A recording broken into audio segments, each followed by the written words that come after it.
Om Shuklam Varadaram Vishnum Shashivarnam Chaturbhujam Prasannavadanam Dhyayet Sarvavighnopashantaye Ishvaro Gururatmeti Murtibheda Vibhagine Vyomavadvyaptadehaya Dakshinamurtaye Namaha. Om Sahana Bhavatu Sahanau Bhunaktu Sahaviryankaravavahai Tejasvinavadhitamastu ma vidvishavahai. Om Shanti Shanti Shanti.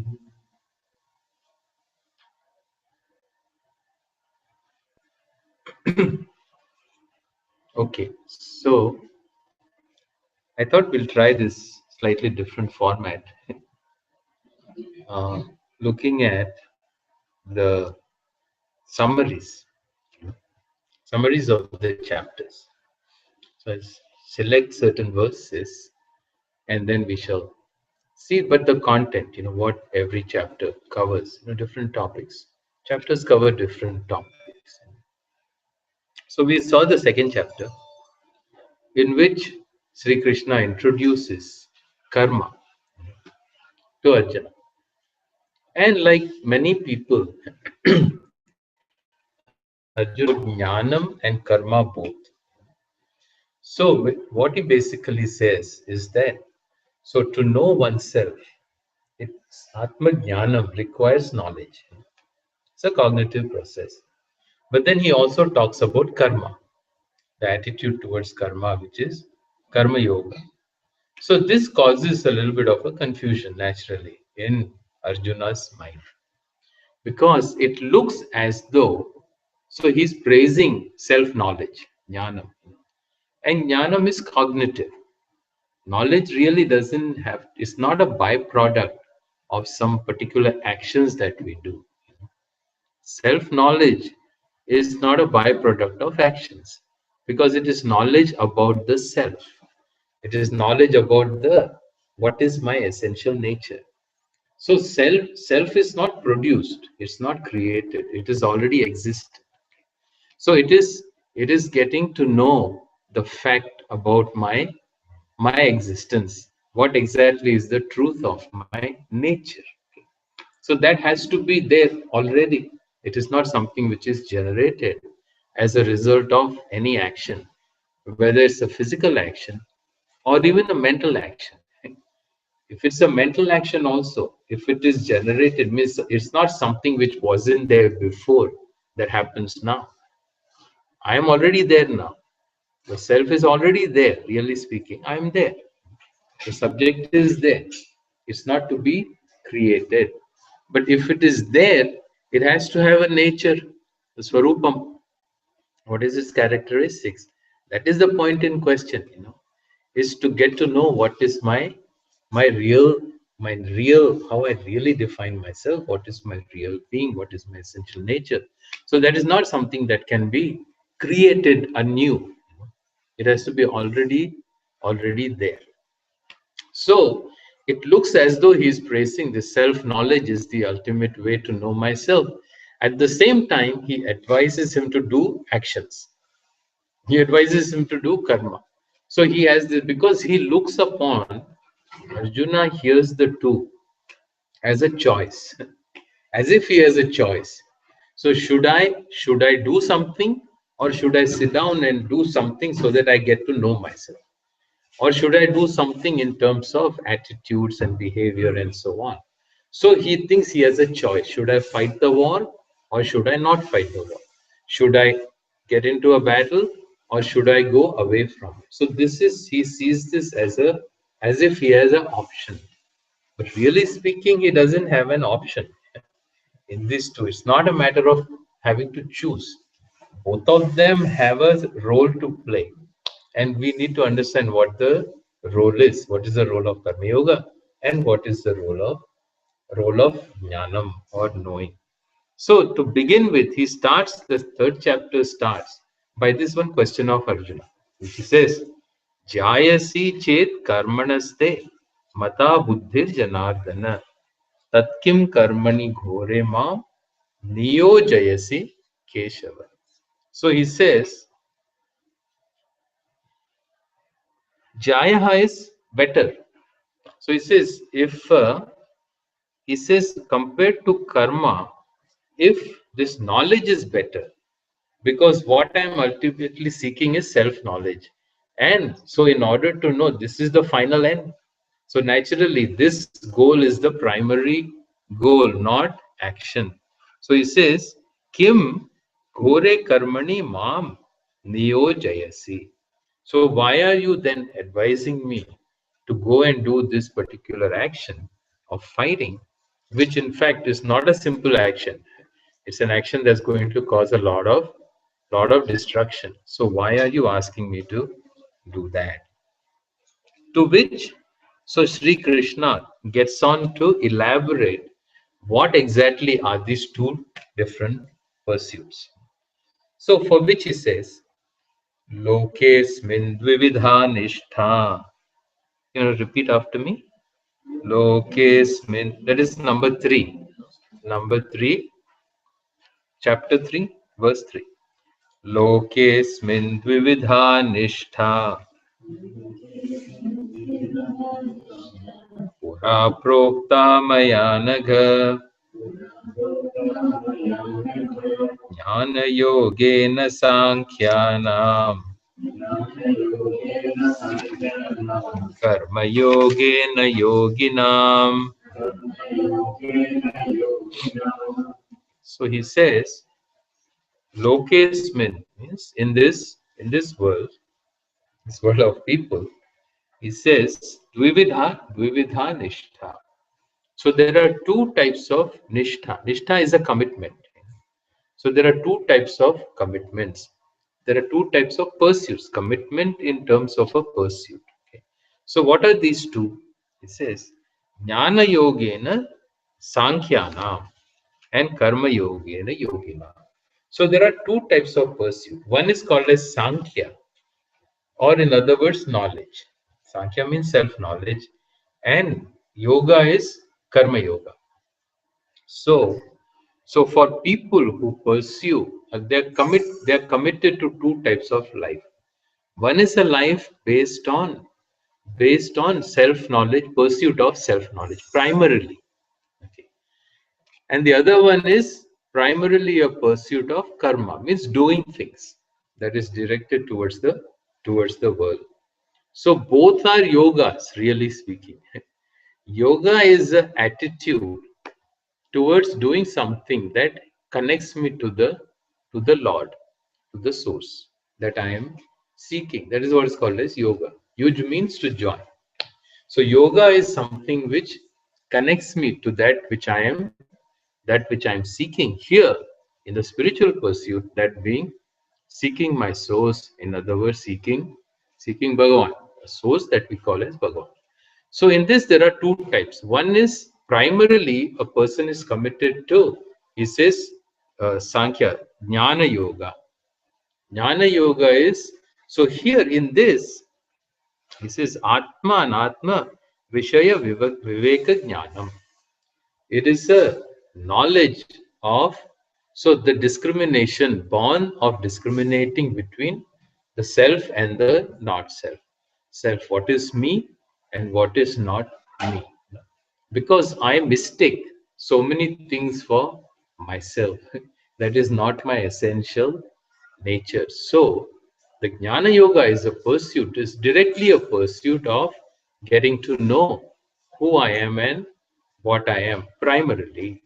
And the other one is, so what is called Karma Yoga, which is an attitude towards that is seeking. The other is focusing, spending my life in doing what I have to do, which is seeking the various pursuits, but with not just seeking them, but seeking them with a attitude of Karma Yoga. In this, so Sri Shankaracharya, he equates the pursuit of Jnana Yoga to sannyasa. So because the sannyasa is a lifestyle, there are two things to understand about sannyasa. When we talk of sannyasa, there is sannyasa as a lifestyle. There are different aspects to sannyasa. Okay, we cannot just lump everything in one basket.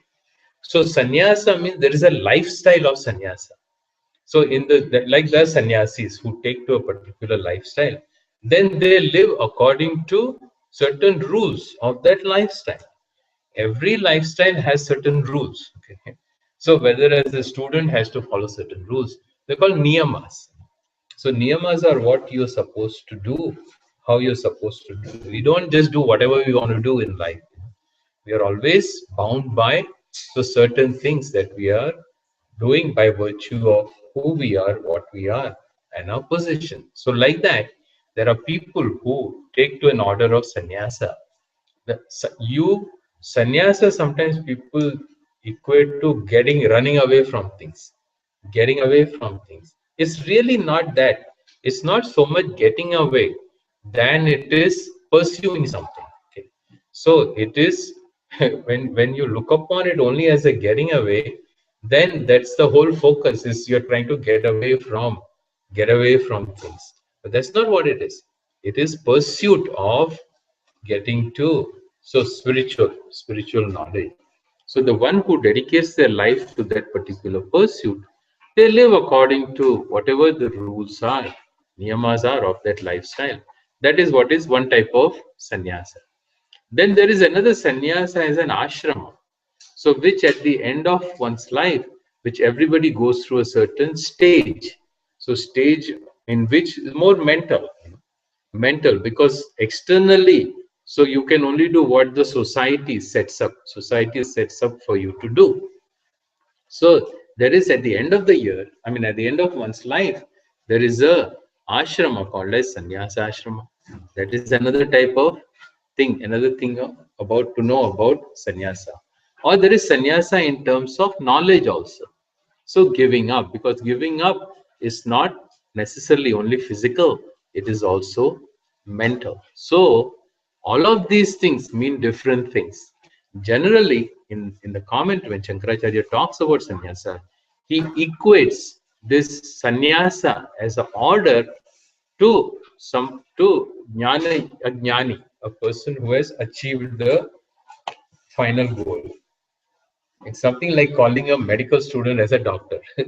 So medical student is not a doctor, but then some people call him a doctor. So everybody who takes sannyasa, the lifestyle of sannyasa is not a wise person. But then here the assumption is that, so that is what they are pursuing. Okay. So these are the two lifestyles of people, in which he says, then the next one, 4, न कर्मणामनारम्भात्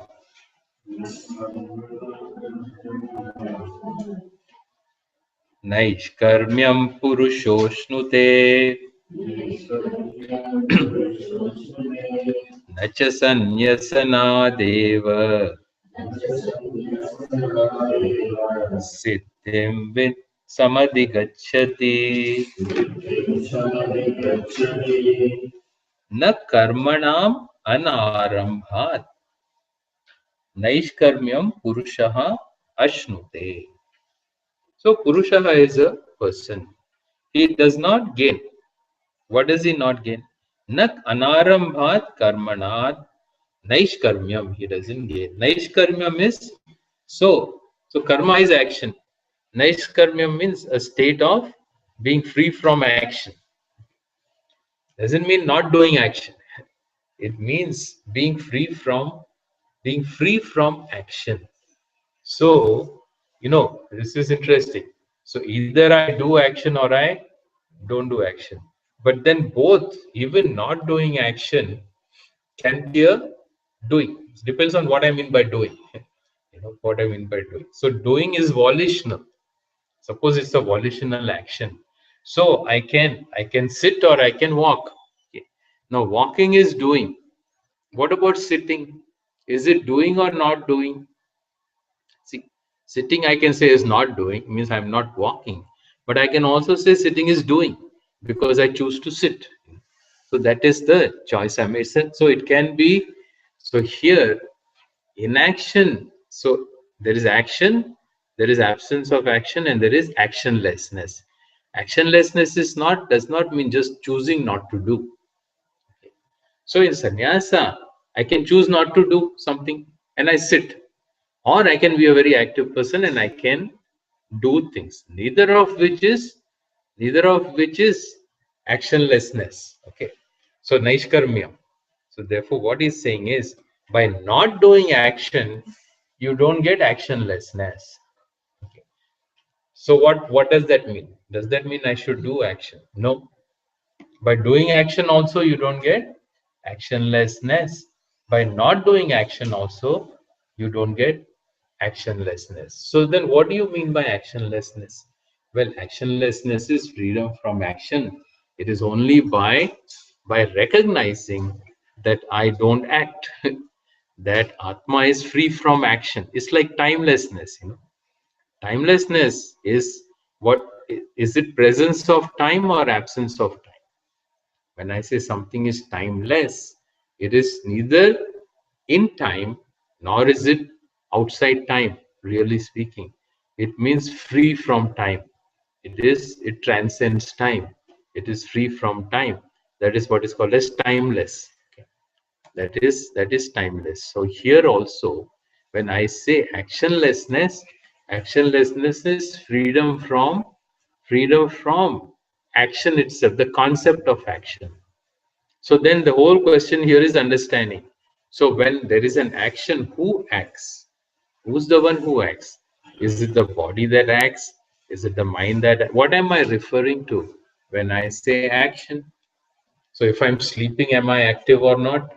So well, the body is not active, but then something else is active. So thus, when we talk of action, it's a relative. It's a term of relativity. It depends on the reference point, correct?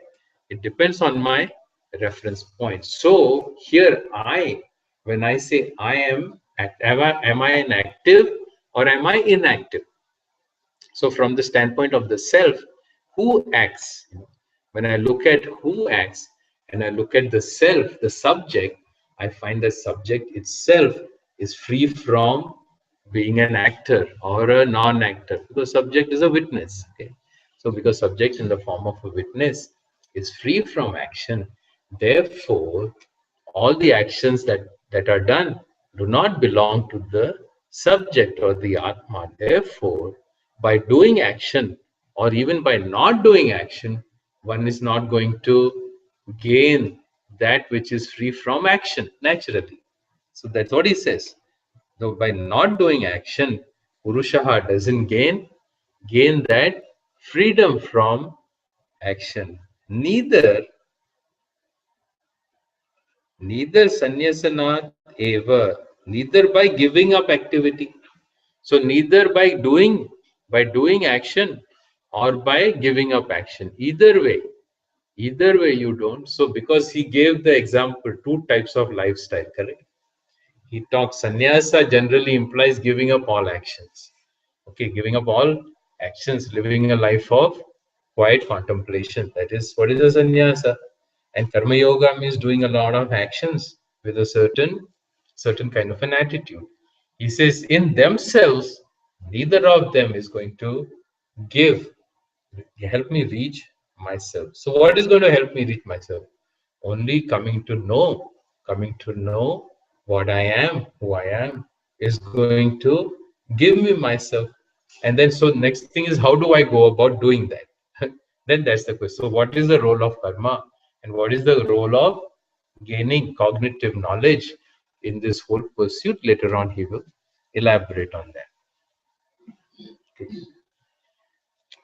So having said that, having pointed out the difference between these two pursuits, in this third chapter, he then goes on to elaborate about what are the essential things when it comes to living a life of karma yoga. Okay. Living a life of karma yoga. So we'll see a couple of verses in which he says that one is number 8. Look at number 8. Niyatam kuru karmatvam कर्मज्यायो ह्यकर्मणः Sharira yatra pichate prasiddhyeda karmanaha.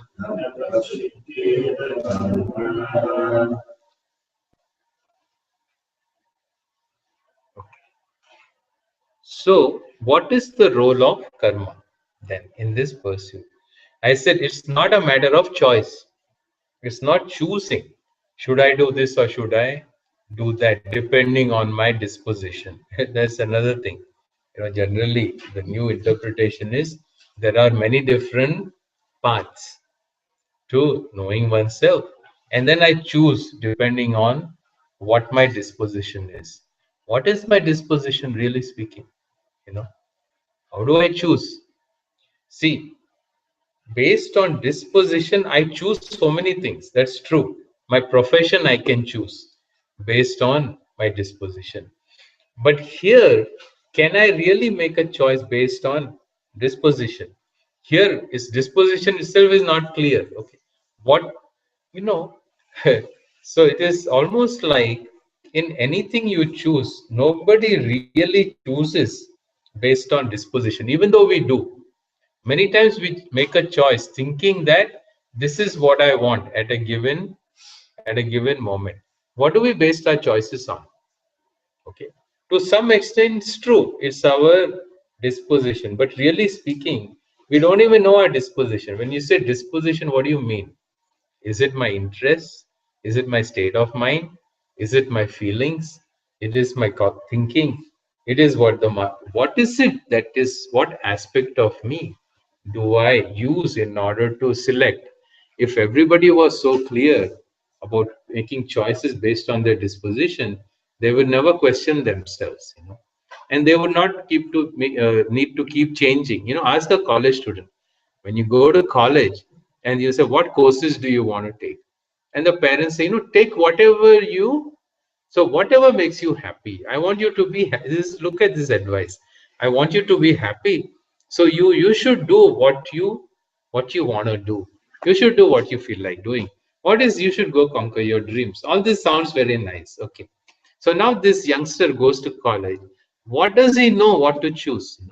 So he thinks based on what he thinks is he would like to do at that given time. Then he thinks he'll like that, then gets into that particular particular course. And then what happens after 6 months? He realizes, no, I don't really like this. I like the other one better. So then he changes that. So it's like, what is the disposition? If it was that clear, then nobody would keep changing their courses. Should I get married or should I not get married? Well, it depends on what does it depend on? Nobody knows what it depends on. Okay, it is certainly, of course, it depends on your disposition, but at the same time, nobody really knows what their disposition is, what they do for varieties of reasons. Afterwards, all of which become questionable, all of which means so.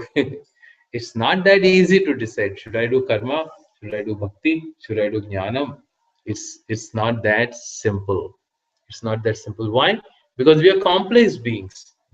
We are complex. We are not all about thinking. We are not all about feeling. We are not all about doing. We are a combination of everything. So we have to address all of those. We have to address all of those. So karma has a certain place. Bhakti has a certain place. Knowledge has a certain place. Everything has a certain place, he says. Okay. So what is the role of karma? He says, you have to do karma. Niyatam kuru karmatvam. Karma jyayaha akarmanaha. Akarmanaha compared to not doing. Compared to not doing, doing is better always. Compared to not doing, doing is better. Then sharira yatra picha te na prasiddhyed akarmanaha. He says, not only that, you are not able to, nobody is able to live without doing things. Okay. One cannot live without doing. You can never be free from doing. Because even for Sharira Yatra means even to maintain yourself, Even in order to live, one has to do. One has to sustain oneself. One has to do things for oneself. So, thus, it is not only not possible to live without doing karma, but at the same time, it is definitely better for you to do karma than choose to say that I'm not going to do. When we talk of karma here, karma is at various levels. Okay, karma, technically, many times karma means so religious actions, like prayers and rituals. That is a technical meaning of karma. But karma also can mean any actions. Okay, any particular action. Karma can also means one's pursuits, different things one does in order to pursue various ends in life.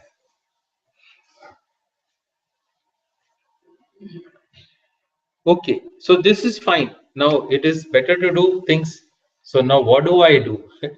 Question is what is it? So what is it that I should be doing? For which later on he says, later in the chapter, in 35 he says, Shreyan swadharmo vigunaha paradharmat swanushthitat swadharme nidhanam shreyaha paradharmo bhayavaha. So, in doing actions here, so actions if I have to do, he says, Swadharma Vigunaha Shreyaha. See, there are different types of, here dharma means duty. Dharma means duty. So, if I have to do things, what do I do? He says, you do your Swadharma. This is a very important concept in our tradition. Swadharma is my dharma, my duty. So that means everyone doesn't have the same duty, obviously. Everybody doesn't have the same duty. Otherwise, it would not say Swadharma. It would just say Dharma, do your Dharma. So if everybody had uniformly the same kinds of things to do, then that would be simple. But here he says, here do what you have to do, what your Dharma dictates, what your duties dictate. Now, how do I know that? What am I supposed to do? Is the question. What is my swadharma? See, there is swadharma, there is paradharma. So there is somebody else's, another person's swadharma is his duties. My swadharma is my duties. So here, what I have to do is dictated by who I am and what I am. So this is where the whole concept of varna ashrama dharma in our society. So when we talk of our society, we're talking of Vedic society. So our society, which is our Hindu tradition, is based on the certain thinking, certain way of thinking that is highlighted in the Vedas, that is presented in the Vedas. So according to the Vedas, we live a life bound by duties. Things, I have to do actions in life. What is the basis I have to choose?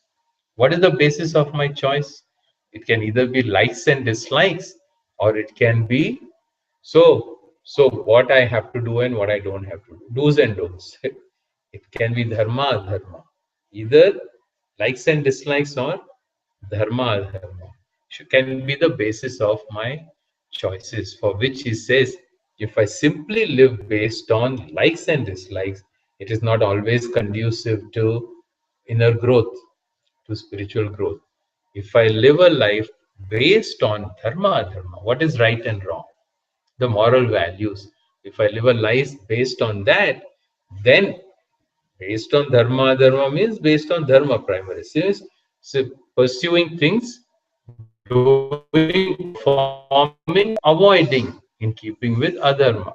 If that is the basis of my choice, then that becomes conducive to living to growth, to inner growth as a person. You see, more of that will come later on. But then, so here, this is, he says, so this dictates. So my dharma dictates what? Varna ashrama. So Varna is my position, my disposition. Varna really means disposition. Okay. So here there are two things he talks about. So based on your disposition and ashrama and stage of life. So we have different stages of life. So for example, childhood can be categorized differently. Stages of life can be categorized differently. One is chronologically. So in terms of age. So in terms of, why do we have a chronological distinction? Because it is connected to our either the physical growth or the mental growth. So we go through different stages of life depending on our age, our chronological age. So because different ages, we have different capacities, emotional and cognitive. So each stage of life calls upon me when I make choices as a child. I make choices are not the same. The choices that I have to make as a older person, as a teenager, as an adult, as an old person. So at every stage of life, I have different choices that I am faced with, that I have to do. So that based on my ashrama, I make choices. Based on my disposition, I make choices, and that is in keeping with dharma. That is what is called as varnashrama dharma. Okay. So here, this is my swadharma. Okay. So depending on my disposition and my stage of life, I have certain duties, that a certain way in which if I live, then that is what is called as living in keeping with swadharma. So he says, Swadharme nidhanam shreyaha. He says, Swadharme nidhanam. Nidhanam is not, even if it doesn't look, so it doesn't look anything big. Okay. Is shreyaha, is better, is more exalted. So living one's life based on one's own dharma is much more exalted, is much more beneficial to myself than living somebody else's dharma. Okay. Paradharmo bhayavaha. Bhayavaha means, so is set with fear. Is set with fear. Because, so this is where there is, remember, in the first chapter, this was Arjuna's big problem. He says, should I fight or not? Because he has all kinds of reasons why he should not fight, because of the destruction, because of the problems in society, because of so many different reasons he gives for not, all of which are valid. The reasons in themselves are not invalid, but then he doesn't talk about himself as a kshatriya, so that he's a kshatriya, that he is the prince of the land, that he is part of the royal family, and then his duty is to enforce. He's an enforcer of laws. He is not just a follower of laws. He's supposed to be an enforcer. So it's like the cop giving 100 reasons why not to go and arrest somebody who's breaking the law. Okay, that doesn't matter. His job is to arrest. So there Krishna Arjuna doesn't talk about. So he says, it is your dharma. You're not at this point, you're not somebody else. This is what you are. So if you try to do somebody else's thing, which is not your thing, then that is not going to help you. Okay. It says, Paradharmo bhayavaha swadharme nidhanam shreyaha. Okay, swadharme. So nidhanam is smaranam. It's better for you even if you were to die. Now here is referring to Arjuna specifically, because the consequence of Arjuna's action here, if he gets into the battle, is death. So it says, in your case, so it is better that you die. So doing what you have to do, rather than try to shirk your own personal responsibility.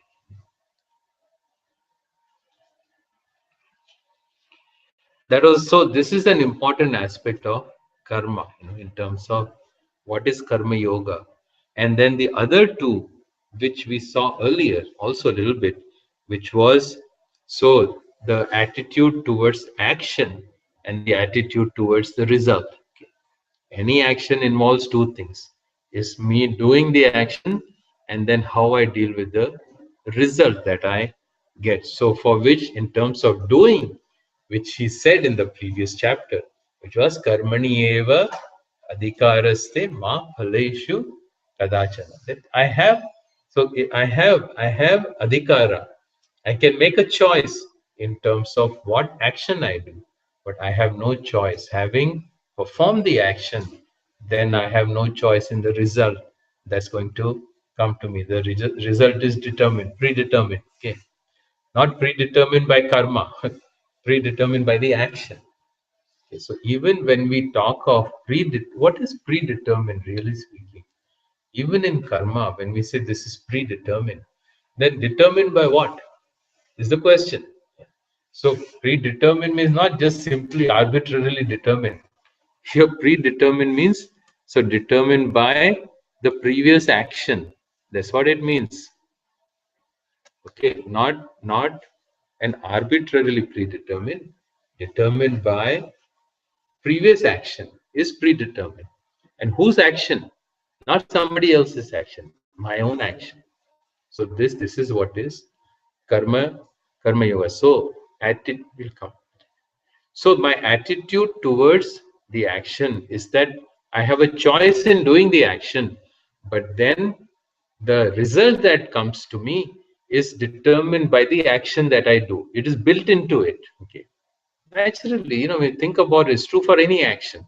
So when I do a particular action, the result is inbuilt into the action itself. If I move a step forward, if I put a foot forward, I will move a step forward. So that is what is called as predetermined in the action itself. So this is ma phaleshu kadachana. Then ma karma phala hetuhu bhuhu. So don't think that you are the author of the result. You're only the author of the action, not the author of the result. So this is my attitude towards all actions that I do. If with this attitude, then my whole attitude also has to change with respect to what comes to me then, the result that comes to me, which he points out is in terms of prasada buddhi. Prasada buddhi means in the sense that so whatever comes to me then is determined by the laws, is determined by the laws that are there, which is Bhagavan's laws, since I didn't create them. So the pre-existing laws. So with that attitude, I then accept whatever comes to me. What was that? The predetermined, you tracing the predetermined at some point of time, the intellect will stop. So the first action we started from this guy's perspective, there is another one. Yeah. I can keep tracing at some point of time. It's predetermined without my knowledge. Yeah, no, I mean, it's always without my knowledge. Predetermined in the sense, so, I mean, the factors that determine it are not known to me. Okay. There are multiple factors that determine the result of any action that I do, all of which are not known to me. But because when I look around, everything is in order, the laws, things don't happen just arbitrarily, really speaking. There's always things happen in a consistent manner. So there are laws which keep everything going. So karma is part of that also. Doing something and getting a particular result. It's like gravity, when I look at any of the laws that are there around me, that is how they function. So they always function in a consistent manner. So here also, same thing with respect to, so whether I go up to the life or I trace it further, because I don't, if all of us started our life at exactly the same point, then that question would not arise. But we all start at different points. So then how do we explain that? We cannot explain that. Or perhaps it looks like we start at different points. But we all start at the same point. We don't know. It's like in a race. In a race when you observe. So I used to always think, no. So the race that goes around in a circle in a stadium. So there are, suppose you have to go around 5 rounds, and then everybody starts at a starting point. the starting point, they don't stand in a straight line, correct? They don't stand in a straight line. So they all stagger. They all, the fellow who's on the inside circle, so is there. And the fellow is on the outer circle, he's ahead of him. And the fellow who's on the outermost circle, he is so way in front. So it looks like they all have different starting points, but really speaking, it looks different. But they're all running the same distance, right? They're running the same distance. Not like he has a head start. It's not the same distance. So that is one thing. Sometimes it looks different. Huh? Depends on the circle, because it's a circle. If I'm running a race in a straight line, then they will all be in a straight line. If it's a short dash, but if it's a long race and they are going in circles, then they all start at different points. That's why in this it's interesting in Olympics. They have skating, right? Speed skating. So in speed skating, if you see, they don't all start in a straight line. They're all staggered, but for some reason they don't stick to their lane. They don't stick to their lane. They all then afterwards there's free for all, looks like. So that I never understood why that was so. But in any case, somebody can explain to me. So that I don't know. But maybe I don't know. So sometimes it looks like we start differently, but really speaking, everyone runs the same distance. But life is not like that though. We really start differently.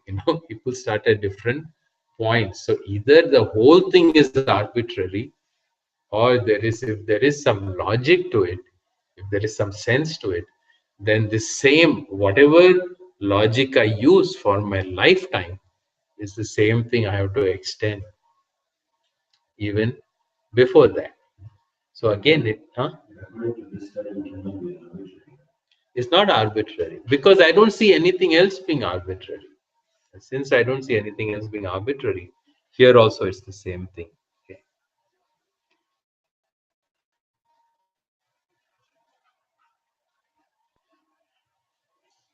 So for Arjuna, he tells him here, in 30, he tells him specifically, Mai sarvani karmani sanyasyaadhyatma chetasa nirashir nirmamo bhutva युध्यस्व विगतज्वरः.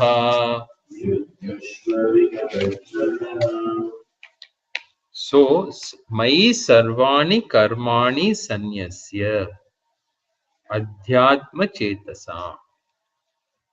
So when I'm doing the actions, he talks of another attitude here, an attitude of, so what is called as Ishwararpana Buddhi. Okay. So yeah, surrendering to the Lord when I do the actions. Okay. Here, Mai Karmani Sanyas, giving up all actions, surrendering the actions to the Lord. This is also tricky, So here it is not simply saying, it's not a matter of I am doing everything is for Bhagavan's sake. I am doing some people justify all their actions in the name of God sometimes, So yeah, I am doing all this for the sake of God. But there is different, That's not what is being talked about. There, when somebody says I'm doing everything for God, then I'm saying that I'm the proxy for God. There's another thing, They take themselves as being proxies of God, as being representatives of God. And therefore he says, I represent God, therefore I am doing everything on behalf of God, or I am doing this for the benefit of God, as if I need to do that, or God needs me to do that. But no, he says, when I say Mai Sanyasya, so giving up to me, in the sense keeping me in mind, and me when we look upon Ishvara. So here, it's also a question of how you see the Lord. How you see the Lord. So if it is just some Lord as a person sitting somewhere, and then it is in that particular context who's asked me to do certain things and I'm doing it on his behalf, that is one way to look at it, so which some people do. But when we talk about Ishvara, we are also talking of Dharma at the same time. Because when we talk of Ishvara, we talk of also the righteousness. Bhagavan manifests. Bhagavan manifests, Ishvara manifests as Dharma. So when I say that keeping the Lord in mind, when we talk of that, we are talking of the universal values also, universal right and wrong, dharma, he says. Nirashihi nirmamaha bhutva. Nirashihi. So without too much concern, I can do things in terms of when my thinking is that I'm doing this because this is the right thing for me to do. I'm not so driven by my own just doing things for the sake of the end itself. The end is not important. The means also is important. That other problem is because people keep a certain end in mind, and then they don't care what means they operate. As long as I say this, I'm doing this for God, then that is the end. And so how you do it it doesn't matter how you accomplish the end. But dharma really also has to do with how you do things. Okay. So doing how I do things, there is a right way to do things, there is a wrong way to do things. And even though suppose your end is right, you don't go about doing it in the wrong way. It has to also be accomplished in the right way. So here Nirashihi, when he talks about, it is not only the end that is important, but also the means of accomplishing it. And nirmamaha bhutva. Mamatvam is so centered on myself. One can't do just things simply centered on, everything centered on me. The whole world, that I become the center of. Sometimes, in when we interact with people, in anything. So the nature of our interaction is so much determined by how sensitive we are to ourselves and to the other. You know, in anything, whenever we interact with people in any way, whether it is a simple interaction or whether it is a conflict, is a interaction in conflict. Even conflict resolution they talk about. So if I have a conflict with another person, maybe a simple conflict. So what a parking ticket or a parking spot, or it may be a complicated conflict. So the way I interact, the way I try to resolve things, what is that determined by? It can be so many things, but one of the important things is how sensitive I am to myself and to the other. Okay, both, both. If I'm too sensitive to the other person and not sensitive to myself, then I tend to give in. Then I tend to give in. So every time give in. So this happens, and then end up being a doormat, being a doormat. If I'm too sensitive to myself and not to the other person, I'm so sensitive to my own feeling, my own what I need, what I want, how I'm thinking, how I'm feeling. Not that this other person also is a thinking, feeling person. Then I become demanding. I'm aggressive. I'm difficult. I'm manipulative. So that becomes my my way of interacting. If I'm sensitive to neither to myself nor to the other person, then you know what I do? So then I become a avoider. I avoid. I don't want to deal with this. I don't want to deal with the other person. I don't want to resolve. I don't care. Either way, I don't care. This is our style generally. So in our culture, there's a very common style. You we avoid conflicts. We avoid situations because we don't want to, we don't take either our or the other person's feelings seriously enough. There's a certain lackadaisical attitude about that because neither we are introspective, huh?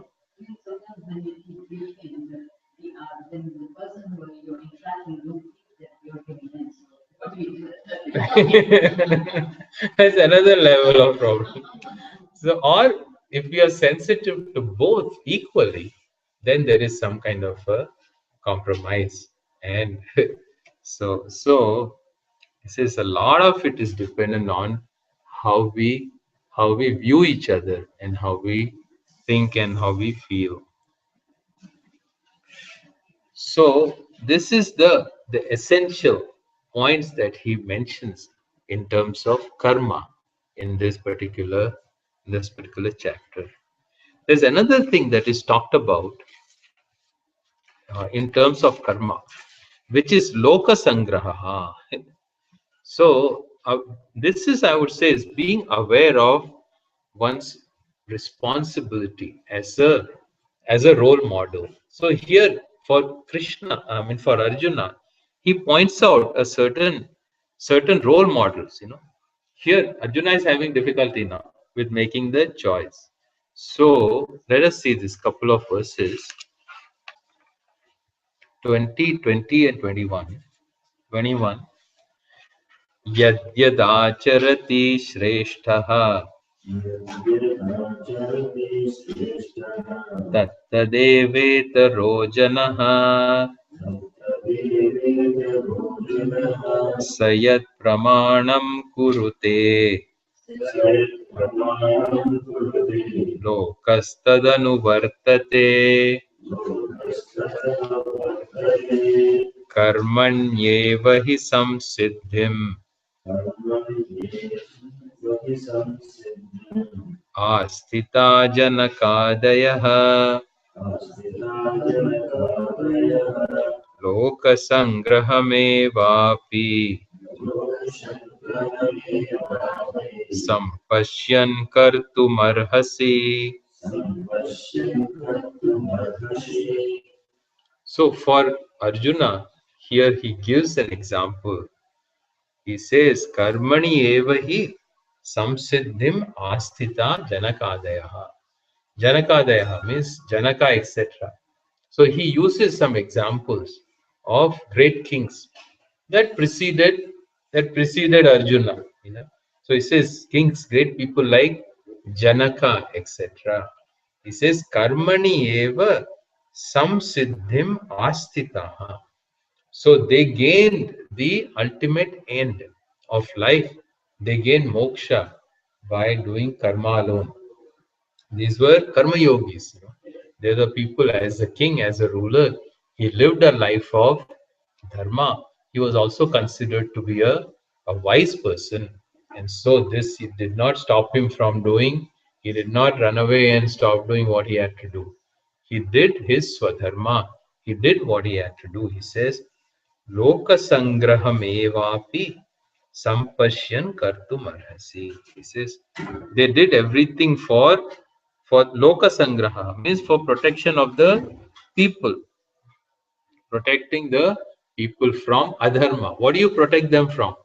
So protecting them from adharma, so that they do not fall into this particular trap of doing adharma, doing the wrong thing, or protecting them from people who were doing adharma. Here, like in Arjuna's case, so he's supposed to protect the people also from somebody like Duryodhana, who was doing wrong things.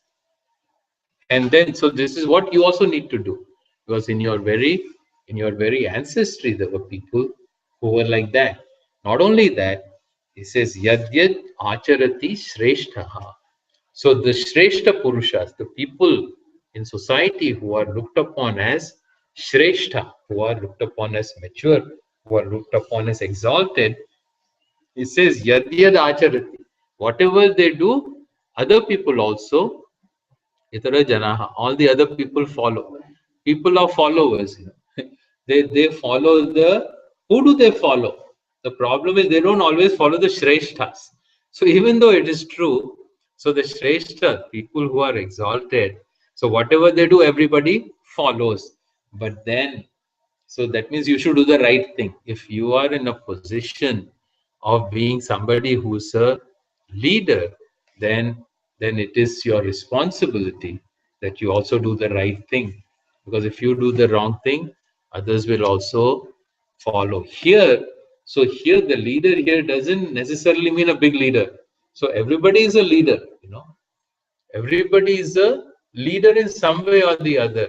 So you are Shrestha for somebody. So either you are a leader with who a lot of people are following, or you're a leader who few people are following. You may be a leader in your family. So if you're a leader in your family, for your children, the parent is a Shrestha. So for a neighborhood, a local person is a Shrestha. So at different levels, one is responsible as a teacher, as a parent, as whoever a person may be. So whatever that person does, others are going to do the same kind of a thing. So it's important for you to do what is right. Sayat pramanam kurute. Whatever this person thinks is the right thing to do, the other people also think that that is the right thing to do. And later on, so a couple more things he talks about. He talks about, so this karma yoga, having talked about karma yoga, then he'll talk about what are the obstacles. So in living a life of karma yoga, there are certain obstacles to being able to do that. And then there is not only that, the means of overcoming these obstacles he talks about. And then he talks about also one more thing, which is one's connectedness. I'm not an individual, but as an individual, I'm connected to the whole to the whole universe, and having a certain appreciation and sensitivity towards that. So those 3 points we will see next time. Om Purnamada Purnamidam Purnat Purnamudachyate Purnasya Purnamadaya Purnameva Vashishyate. Om Shanti Shanti Shanti. Hari Om Shri Guru Pyo Namaha. Hari Om.